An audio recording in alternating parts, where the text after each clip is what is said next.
Please respect the speaker while you're in here. Silence your cell phones. Otherwise, enjoy the presentation. Cool. Oh, yeah, you get the mic. I have a microphone. Hi.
LGs. It wasn't like document number 1, the document number 2. It was just a random number that was being generated, right? And it was a fairly large random number to where you wouldn't want to be able to brute force that. You absolutely couldn't brute force it online. You couldn't send like a request every single time. And he was just using like the standard insecure random number generator. And so this is normally where as a penetration tester, the finding ends. We say, well, the random numbers are being generated insecurely, and maybe if we had a tool to actually break this, then we would, you could theoretically grab everyone's documents. And I thought that's something we could do. It seems like a reasonable sort of thing. And then kind of spent a long time searching for such a tool, and it turned out that nothing actually existed. There's a lot of cool tools that are proof of concepts that do one very specific thing with random numbers that break them, given an entire set of assumptions that are not really usable in the real world, that can't actually be used to break real web apps or applications generally. So we wanted to make something that was actually very practical, something you can use to break real websites using real random number generators that aren't some trivial ones that are made just to kick over. These are actual generators that are being used by all the major frameworks. And so that's how this whole sort of thing came about. Yeah, and then probably about 6 months later, I needed to do the same thing in a Ruby web application. So Dan sort of started the project, and then I came along, and I'm responsible for a lot of the threading and the addition of a couple more prngs and stuff like that. And we've been collaborating on it for a while now. So. Okay, we'll get into a quick demo just to show you what it looks like, and then we're going to talk a little bit more about it. About how it all works and that sort of thing afterwards.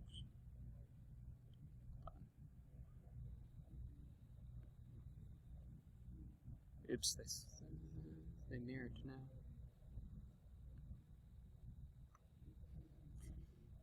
It mirrored suddenly? It mirrored it, yeah. Okay.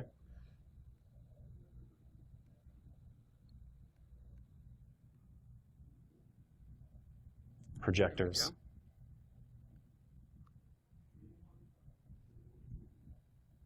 Okay, so we have some output here from the mersenne twister, which is the one that we're going to be demonstrating here. This is the direct output of the mersenne twister. A lot of times, this will be the basis by which a password is generated or something like that. So, but these actually are also not sequential outputs, or I don't believe they are. These are just several outputs that we've gotten from any application which uses this random number generator.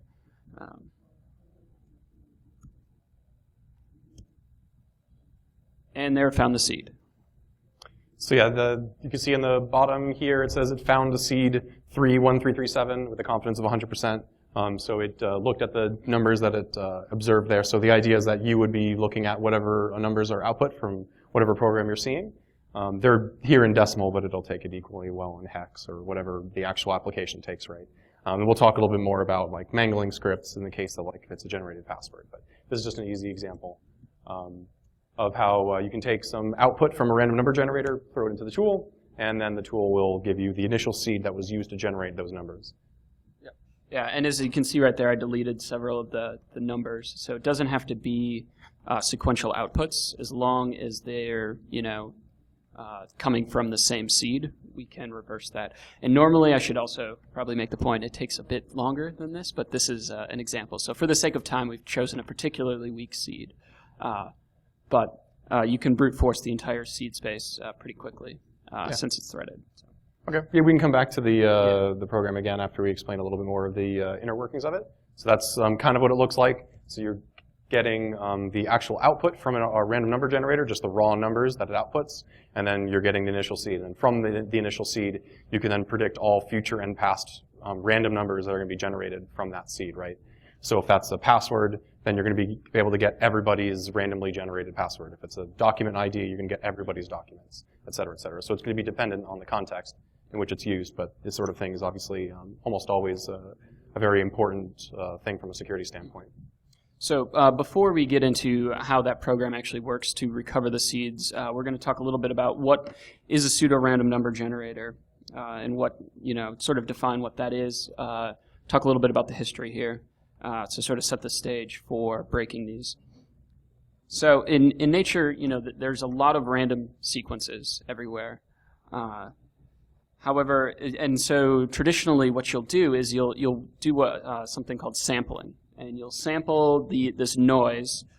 For example, the static on a television is an excellent source of real randomness, truly random data. So you'll sample this to produce numbers, and then you can use these numbers for whatever you need random numbers for. This is called a non-deterministic algorithm, I guess, because we're taking a non-deterministic source of information and converting it to numbers. Machines, on the other hand, are very deterministic, and computers fall into this category. Their processes are repeatable and predictable. So this is, machines are deterministic by definition. Computers wouldn't be very helpful if you ran the same program on different computers and it did different things half the time. Although sometimes that happens with race conditions, but for the most part, machines are very deterministic and they do the same thing every single time. So the first random number generator was actually developed for the ENIAC for calculating certain equations related to the development of the hydrogen bomb by someone called John von Neumann, a mathematician who was working on it at the time. And basically he needed to repeatedly do calculations related to the hydrogen bomb. To do these, he needed lots of random numbers, but the ENIAC had very limited memory space. So you can't take a truly random source and store all of those integers and do multiple calculations because the machine didn't have enough memory. So he developed what's called the middle squares method, and this is the first random number generator. There's a lot of different kinds of random number generators. This is just the first one. And that is you take some truly random value called the seed, and you simply square it and output the middle. This is where it gets its name, the middle squares. And whatever that output is becomes the next seed, and you square that, and you output the middle. And you simply repeat this process indefinitely. Now, eventually, this will repeat when it gets to a seed, which it has previously used. The amount of time it takes for a random number generator to repeat is called the period, and we'll talk a little bit more about that in a second. But really, the point here is that in nature, a truly random source is from sampling non-deterministic data, whereas a pseudo-random data is collected by introducing a seed and then getting output from a deterministic algorithm. So that's really the difference that we're looking at here. And we're going to talk a lot about the period as well as the seed, because those are going to be really critical to the randomness of the data. So this demonstrates the period. This is called a random walk. So basically we're taking output of a random number generator and drawing the line, and the line changes direction based on the output of the random number generator. The white line is from truly random data, and the blue line is from a pseudo-random number generator. And you can see that the pseudo-random number generator repeats itself over and over again, whereas the truly random source just sort of walks around indefinitely. And the key takeaway here is that with a pseudo-random number generator, there are many sequences which cannot occur. And that's one of the properties that we can use to recover the seed. And we'll talk about how we do that in a little bit here. So period size. The Mersenne twister has a very, very, very large period. This is the number here. This is how many sequential outputs you can get from the random number generator before it will repeat, which is basically infinite. There is not enough energy left in the universe to cycle the Mersenne twister with a given seed through all of its iterations. So that's one important property. However, the Mersenne twister is not cryptographically secure, as hopefully we all know. So the period size isn't everything. Even though this has a very large period and it creates very good randomness, it's not suitable for cryptography. That point actually is worth emphasizing as well, actually, that the depth of any random number generator is, for all intents and purposes, infinite. Like, even though, strictly speaking, given enough time, this could, like, repeat, right? Like, for all intents and purposes, it's infinite, right? So given a particular seed, and you say, just generate me random numbers, it'll just keep on doing it functionally infinitely. So that's going to be a challenge of ours, as we'll kind of describe a little bit later. Okay. So now let's say we have a random number generator, and it has a very large period, which will never repeat, and we get a bunch of output from it. How can we determine whether or not that output is good randomness, right? We're using a deterministic algorithm to simulate non-deterministic data. So how can we sort of evaluate whether or not they have, similar properties? And it turns out that we can actually do this using something called the Die-Hard tests. That's actually its name. Yeah. It came out the same year as Die Hard with a Vengeance, number 3. Although, personally, I like Live Free Die Hard the best. I guess that's why we're not actually sure that's why they called it that. No, but it's a what we'd like to think. So there's a bunch of different statistics that you run against these random number generators to see if their output resembles non-deterministic data. So an example is like birthday attacks. This test suite will look for collisions like that. The craps test, which is pretty cool considering we're in Vegas, it basically simulates a bunch of games of craps, like 100,000 games, using the output of the random number generator, and then sees if the outcome follows a certain distribution. And that's a pretty important use case too, right? Like, people that are trying to implement random number generators for the purposes of running online gambling sites really want to make sure that, like, if you're going to run a craps game on the basis of this random number generator, that it's going to be fair, right? It's not going to, like, give the house a bump, or, well, they wouldn't mind that, I guess. Make sure that it would give all the players a bump or something like that. So we want to make sure that, like, given certain realistic applications, that the generator is going to be fair. And then another one that I like is the monkey tests. And this is the old, if you have an infinite number of monkeys banging on a typewriter, you get all the works of Shakespeare. So what you do is you take the output of the random number generator and convert it to words, and then see how many English words actually come out. And that should also follow a certain distribution, and if it doesn't, we know that the data is not truly random. Yeah. And we should expect to see words, right, like by the infinite monkeys theorem. But we shouldn't expect to see, we should expect to see a very specific amount of words. Yeah, there's a certain distribution that you look exactly. for. So the Mersenne twister, which is the focus of this talk, I guess, passes all of these tests, and it has a very large period, but it's still not suitable for cryptography. We can still recover seeds. So how do those work? Well, a lot of times the seed is just very poorly chosen, and this is true of pretty much every major programming language I know of. Ruby, Python, PHP, all use a combination of time in milliseconds, the PID. Sometimes people will read from stack memory and then throw that in, even though that doesn't, that varies, but it's certainly deterministic. Or they'll use a combination of these, or they'll use a hard-coded random value, which is what Sony did on the PlayStation 3 very famously for their ECC. So they were calculating signatures on all their binaries on the PlayStation 3, which requires a random number, but since they use the same random number every single time, you can actually calculate their private key, and this was done in 2010 by a group of researchers. This is a relevant XKCD. Yep.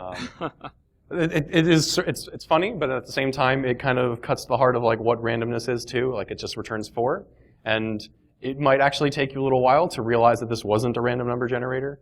or that it's just a really poor one, perhaps. Yep. Because it's entirely possible that you have a very large stretch of the number 4 in the middle of a legitimate, even cryptographically secure random number generator. And that's really what pseudo-random number generators do, is they stretch entropy. So we have a little bit of hopefully truly random data for the seed, and then we stretch that entropy across a very large sequence. So now Dan is going to talk about attacks against random number generators. So we're going to, some of those properties of random number generators are all the things that are potential weak spots that we can attack, right?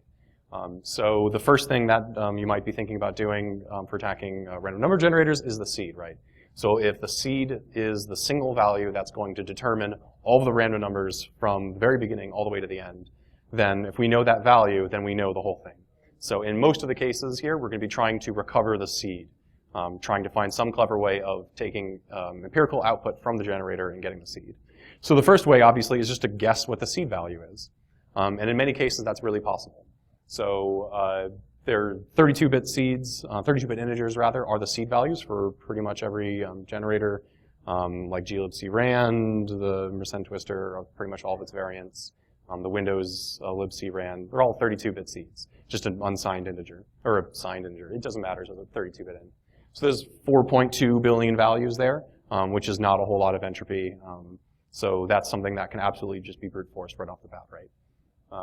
So that's certainly within the tolerance of an offline attack. So that's also important here, is we're not talking about online brute force attacks. So like often with password-based systems, if you want to try to guess somebody's password, you actually have to send a request out to the web server and say, is this the person's password? No. Is this the person's password? No. And that kind of thing fails because you have to wait a really long time for the request to come back, and then you might have the server like timing you out or something like that.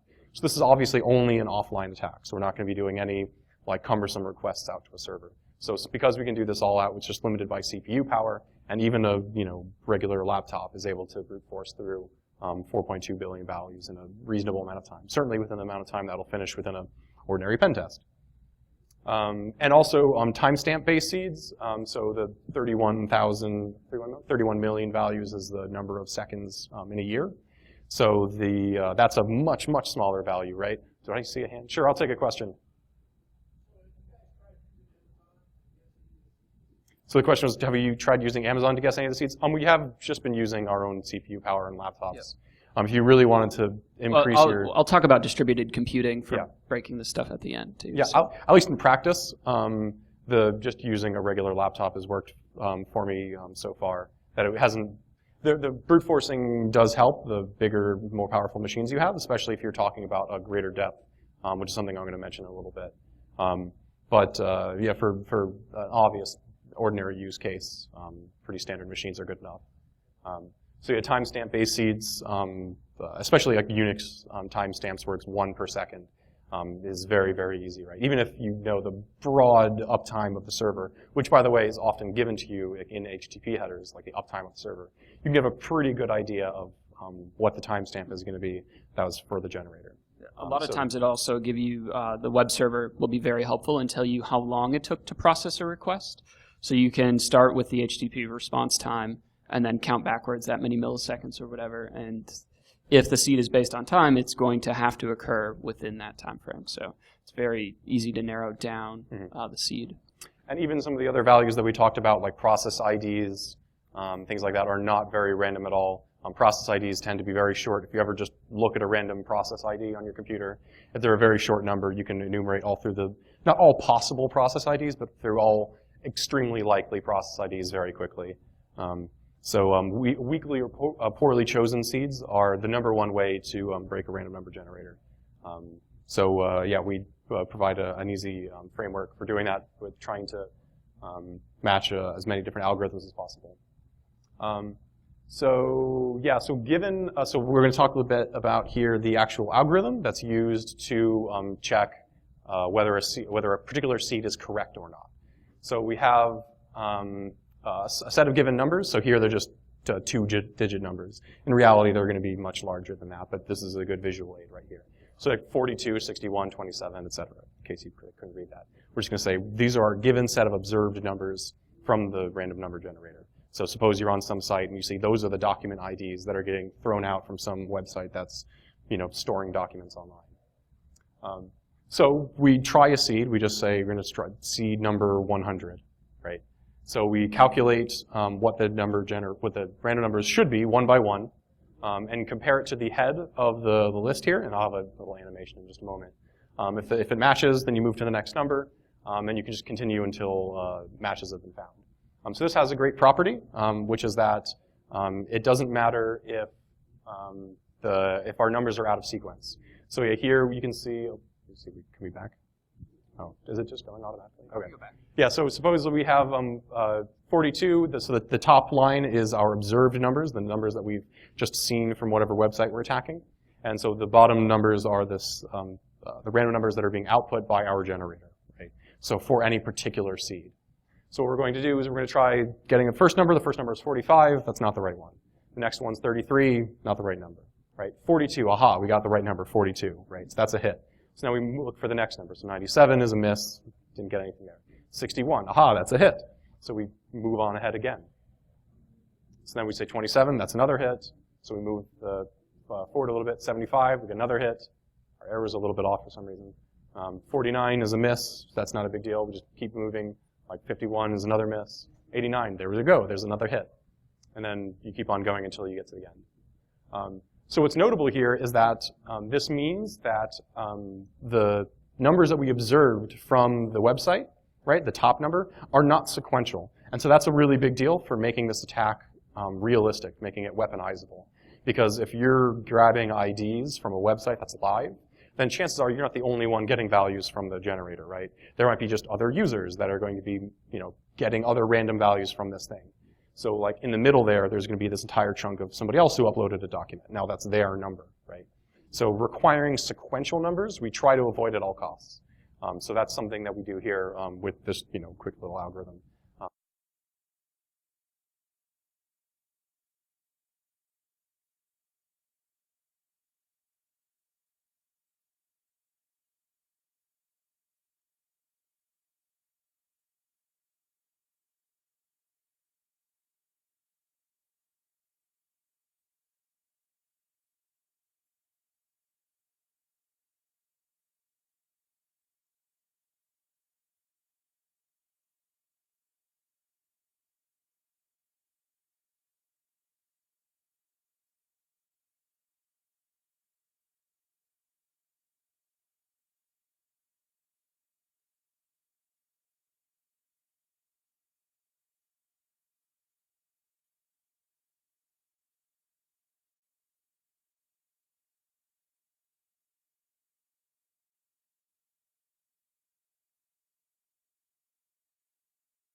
And we'll be able to predict everything from then on because we have the entire internal state, right? Because any number is defined as just the sum of the two previous numbers, but only going back as far as 31 spaces. The only trouble here is that we're missing the LSBs. So if you just try straight up adding the values that you see, they're going to be off by like 1. And then the next time you try adding them, they're going to be off by 2. And the next time they're going to be off by 4. And pretty quickly, they're going to be totally different numbers. So we have to do some fancy math to try to recover the LSBs. But minus that, the basic algorithm here is pretty straightforward. You just observe 32 consecutive numbers anywhere, and then that's it. That is the internal state. And so you never actually get the initial seed from this, which is sort of interesting. All you get is a state, and then from the state you can go backwards and forwards to predict all future and past values.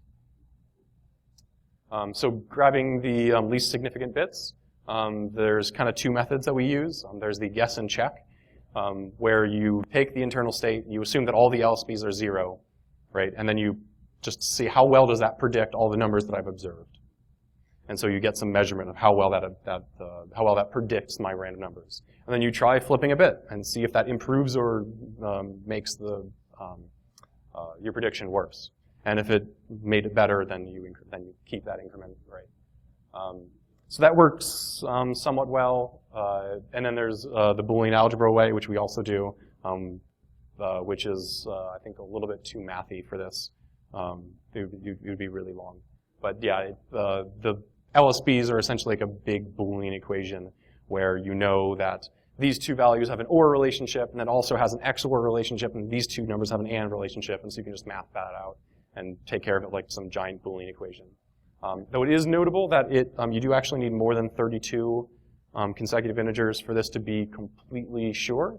If you have less than, I think it's 132, if I remember correctly, then it's possible to get a false positive, where you'll have an internal state that says, here it is, it perfectly predicts all the numbers you've given me, but if you were to try that against the actual website again, then it might start differing. So if you can get the more consecutive numbers, the better for doing this kind of attack. Just like with anything in pen testing, the more information you have about a target, the more accurate you can exploit something. So. Yeah. All right. So the core application is written in C++. I much prefer Python to C++ and C, just because it's more fun and I don't have to worry about like memory and stuff. So we've gone ahead and written Python bindings for this application as well. As you saw before, we have a command line interface, so you don't have to even worry about all the stuff we just talked about. You just have to get output from the random number generators and then let untwistor do all the math and stuff for you. But let's say, if you wanted to distribute this on Amazon EC2 or something like that, in C++ world, you're going to have to write like OpenMPI bindings or something like that, which can be very troublesome and annoying. But C++ does, however, something that Python cannot, and that's in the threading. So in the C Python implementation, there's something called the GIL, the Global Interpreter Lock, which basically prevents Python bytecodes from executing concurrently. And basically what this means is that threads in Python are not performant. They won't consume multiple cores if you want to, if we're interested in performance. Threads in Python are still useful for certain things, but not for utilizing multiple cores. But this is something C++ can do very easily because it's native code. So what you can do is, and this is what we do in untwistor, is you basically define a Python interface to your C++ code and suspend the Python execution and then let your native code run and then restore the Python thread state after you're done. And this allows us to call a Python function which executes C++ code on multiple cores, but we get back a Python object and it's completely transparent to the Python code. And what this is really powerful for is we can do something like rpyc, which is remote Python call, which basically allows you to call Python functions across a network. And so basically we can set up a server with multiple nodes, call a single Python function which will execute C++ code on multiple threads across multiple machines, and it just looks like a normal Python function. It's very, very simple, and I'll demo this in a second too. So the code is available on GitHub right now on any of those repos. Bishop Fox is the company. Alta4 is down here. Moloch, Decrement, I guess. So you can find that the latest code is probably... it's up on the Bishop Fox GitHub account, Yep. so you just go to github.com/BishopFox, and you'll see untwisted there in our repos. So... Well, the Python binding is also worth mentioning for output mangling. Oh, yeah. Can get to that. Are you... I'll demo it here. Okay. So, Okay. as you can see, we have an untwister SO. This is just a normal shared object, similar to a DLL, if you're familiar with that on Windows. So what we can do is we can import this shared object just like anything else.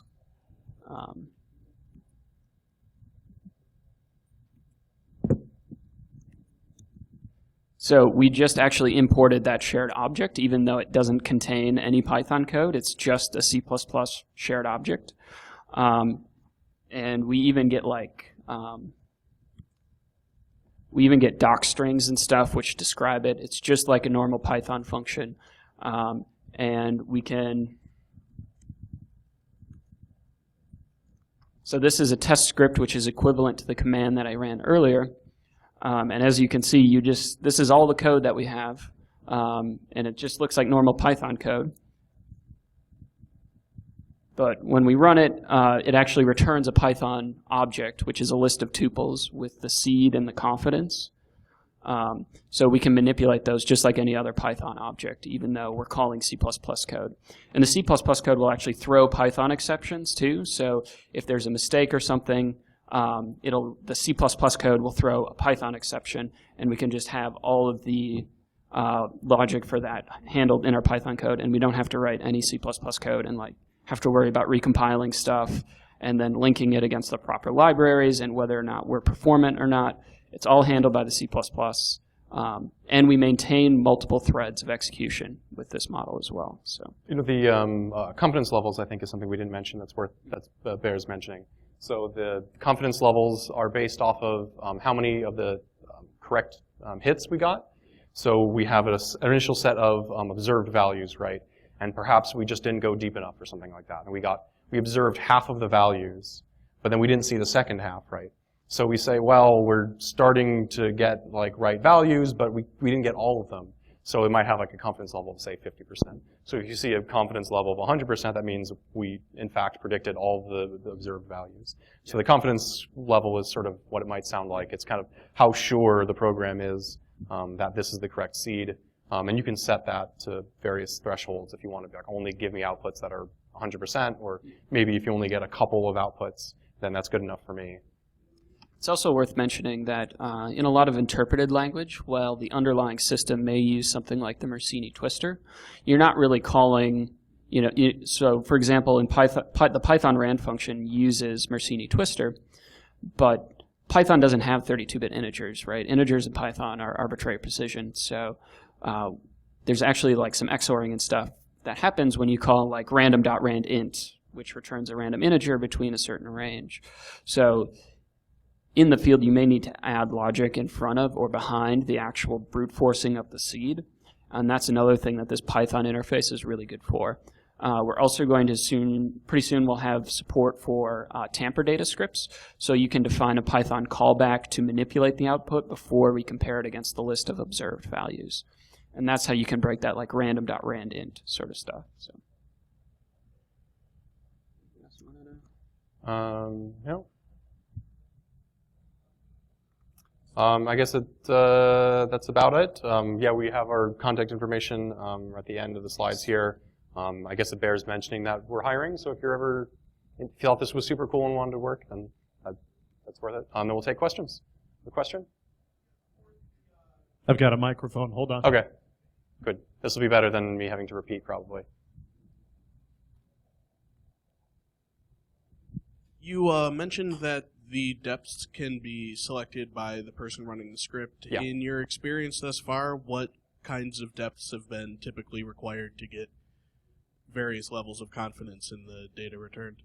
Yeah, I think that in the instances that I've used this for actual pen tests, have been on test environments, not like live production machines that have been running for a really, really long time. So the depths have been pretty short. So like, 10,000 or something like that has been pretty sufficient. So this, on a QA environment, that's not going to get a whole lot of traffic. And of course, dependent on the context. If you're doing things like password resets, and that's a pretty uncommon thing. That's not going to happen very often. So even on a production system, you're going to get, maybe a few dozen or something like that a day, depending on the size of the site. So it's even hard to give you a ballpark. But on something that might be like, if you even just visit a page and then that, gets a new random number, then that's going to happen like all the time. You might be getting tens of thousands of hits per hour, or I don't know, right? So that it's really hard to say, for instance. But yeah, in the instances that I've done it, on non-production systems, on relatively quiet boxes, like 1,000, 10,000 is pretty sufficient. And that's something that's enumerable on a pretty ordinary laptop too. So. I was just curious what the Moloch affiliation is. Is that just a name you guys made up, or is that the AOL packet capture? No, I had it before AOL, for the record. It's a reference to Buffy the Vampire Slayer, which is a TV series, and there's a demon that gets uploaded to the internet. So. And my name is a reference to a hotkey that makes your programs go faster. You should try it sometime. Yeah, with all these random number issues, wouldn't it make sense to just always use secure random number generators, or are there serious performance issues? And there's recently been a debate that Linux should get a random number syscall. Yeah. So do you think this will change things? And because I think it may just make sense to say all programming languages should always use secure random number generators, and we are done, and we don't have this problem. Yeah, that's a really good point about I actually saw the patch file for that, the Linux kernel system call for like get random numbers. I think that's a great thing because in many cases people want to do the right thing. Like they want to use secure random numbers like on their embedded environment or something like that. But then you just have a logistical programming problem of like how do you actually get it? You want to read from dev urandom, but like maybe dev urandom doesn't exist in your system, so you try like dev random, but you really shouldn't be trying dev random. Maybe it's in the proc file system, or who knows, right? Like what do you do? So there's a lot of, I think OpenSSL had a famous problem where like they tried all these things. They tried like dev urandom, then they tried dev random, and then they tried something else, and eventually defaulted down to something like really horrible that's like wasn't random at all. And That's where the stack memory came from. Exactly, right. That got them into like a lot of hot water. And so that sort of thing can be alleviated by just having a system call in the Linux kernel that says, give me some random numbers. Yeah, the nice thing about random numbers in a program is that they're very easy to swap out, since you shouldn't know what they're going to be anyways, hopefully. So yeah, it really does, I mean, for probably like 99% of the use cases of random numbers in applications, you can use cryptographically secure random number generators. It's just that developers aren't aware of the problems with like default rand or random in Python and things like that. And partly there is some legitimate doubt being put on to whether or not these things have been exploitable, right? That's kind of the thrust of our tool on Twister, is that these problems have been well known for a long time, and we want to make that clear that like there's not any new like theoretical ground being broken on here. Like this is really just an implementation of attacks that other people have done, or an implementation in a way that's actually usable from a real pen testing perspective. The only time you really should be using pseudo-random number generators, or like not cryptographically secure pseudo-random number generators, but like mersenne twister and stuff, is if you need a random sequence to be repeatable. So for earlier we talked about John von Neumann and his calculations related to the hydrogen bomb. So he needed to rerun calculations on something that seemed on the same sequence of randomness each time. So if you need the same sequence of random numbers every time, that is a definitive use case for pseudo-random number generator. For pretty much anything else, you should be using a cryptographically secure random number source. So like video games, for instance, like if you want to have like some random numbers being generated every time you shoot a gun, like whether it goes up or down or something like that, right? The bullet spray or how much damage you do or something like that. But then you also want to be able to take a save file and replay it from start to finish. And that kind of means you have to use a deterministic, like insecure random number generator. You can't use truly random numbers each time, otherwise like you wouldn't be able to, unless you saved all of them individually.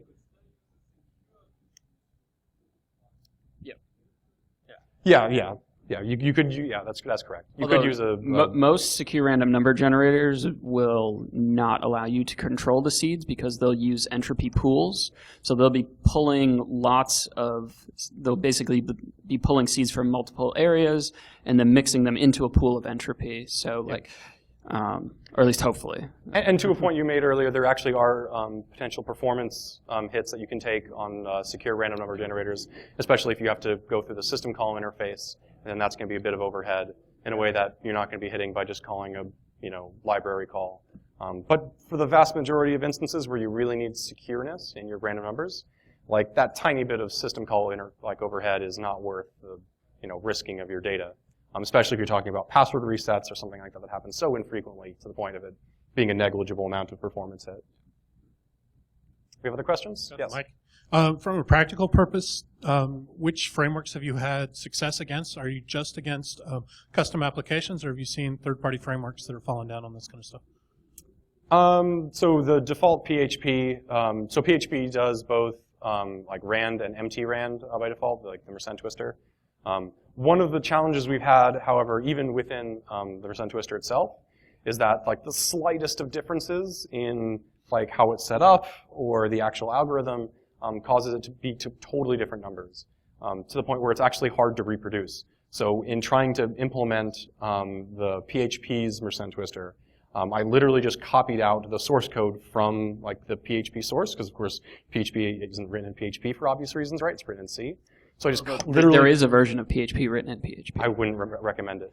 The actual C file, like when I took it, copied it into my own program and ran it, gave me different numbers than a PHP program was, and I could not figure out for the life of me why it was doing that. Because the tiniest of differences in terms of implementation will cause you to get totally different numbers. But yeah, in terms of actual successes, PHP has been really good, and then of course local like desktop apps or anything that's native code running, particularly glibc rand, is something that's like really easily supported. As a source of that problem, as you were saying, ASLR? Yeah, ASLR is generally just I don't believe you actually even need to use cryptographically secure random numbers for the ASLR slide. I mean, it's probably a good idea too, but really the idea of ASLR is that the shift is just indeterminate at the time that you're like injecting shellcode into a process. So usually the entire memory space is shifted only one value, and then you use offsets and stuff like that. Even then, I mean, that would matter if you're trying to seed on the basis of like stack memory. They're or something. probably just calling. I would assume on Linux it calls dev random and stuff. So, but yeah, that isn't really a use case that we have for this application, just because breaking ASLR is very contextual and dependent on like what libraries and stuff you have available to your shellcode and stuff like that. So you have to like find a leak and then calculate the offset or calculate the slide and then jump to something. So it's not really something that this is meant to solve. So Maybe time for one more question, if any. Additional question? Okay. Thank you very much, gentlemen. Excellent. Thank you.